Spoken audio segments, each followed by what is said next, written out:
4 presidents share responsibility for the missteps in Afghanistan that accumulated over 2 decades. But only President Joe Biden will be the face of the war's chaotic, violent conclusion. The president fought that reality Monday as he spread blame for the Taliban's swift and complete recapture of Afghanistan.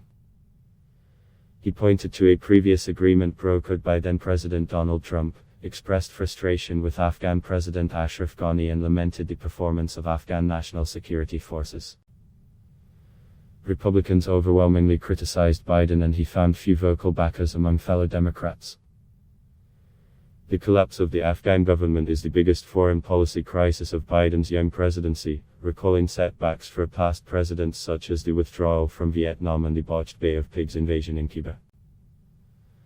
The reverberations of the Taliban's success were startling, endangering Afghan women and girls, posing new security threats and threatening to undercut global views of America's reliability.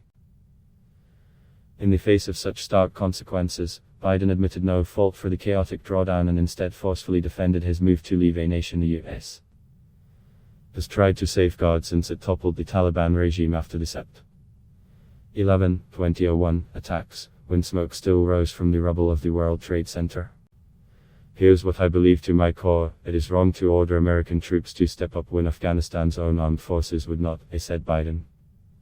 How many more generations of America's daughters and sons would you have me send to fight Afghanistan's civil war?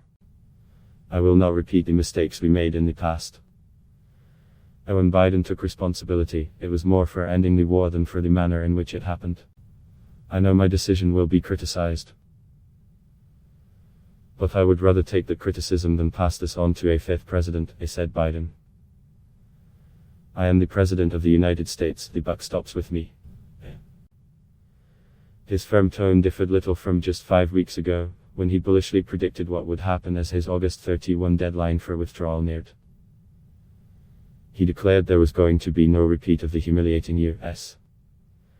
evacuation from Vietnam nearly a half-century ago, and no circumstance where you see people being lifted off the roof of an embassy of the United States from Afghanistan.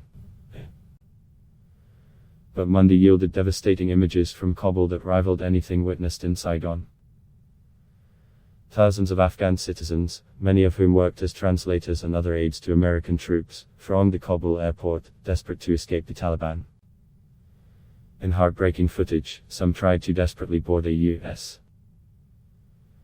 military plane flying to safety, attempting to dash alongside as it raced down the runway. A few managed to cling to the plane before it took off, and video showed several falling through the air as the airplane rapidly gained altitude over the city. The evacuation received condemnation at home and abroad, with German Chancellor Angela Merkel calling the latest developments bitter, traumatic and awful. And security officials warned that Afghanistan would soon provide safe harbor for terrorist groups again. The Taliban seemed poised to have total of control of Afghanistan on Sept. 11, just as they did on the date 2 decades earlier when Al-Qaeda terror attacks plotted from its soil toppled the World Trade Center and damaged the Pentagon.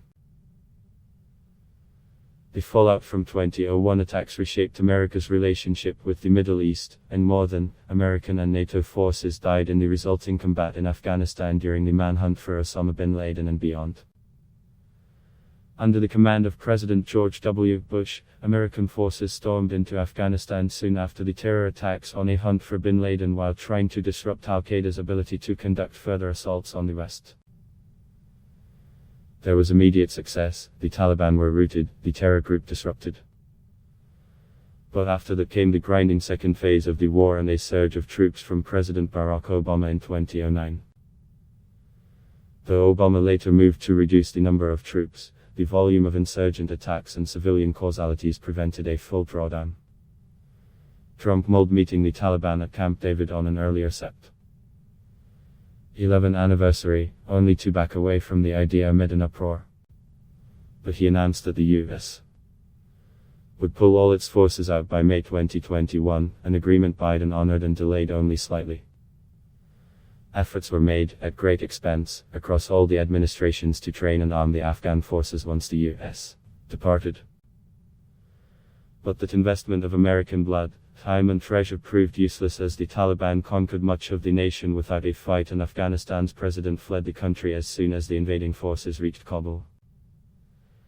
In the upper ranks of Biden's staff, the rapid collapse in Afghanistan only confirmed the decision to leave. If the meltdown of the Afghan forces would come so quickly after nearly 2 decades of American presence, another 6 months or a year or two or more would not have changed anything. His move to withdraw troops this summer, though polarizing in the national security community, had been praised by some on both sides of the aisle as timely and appropriate. But on Monday, Republicans were eager to slam Biden's decision and blame him for the chaos, though many of them had supported a withdrawal when it had been proposed by Trump a year ago. Senate Republican leader Mitch McConnell, however, had consistently advocated keeping troops in Afghanistan, and he said the military briefings he attended suggested the Taliban would be able to quickly regain power. "I think the president felt strongly about this, obviously," McConnell said. "He overruled his own military leaders to do it, and he owns it." Biden has argued for more than a decade that Afghanistan was a kind of purgatory for the United States. He found it to be corrupt, addicted to America's largesse, and an unreliable partner that should be made to fend for itself.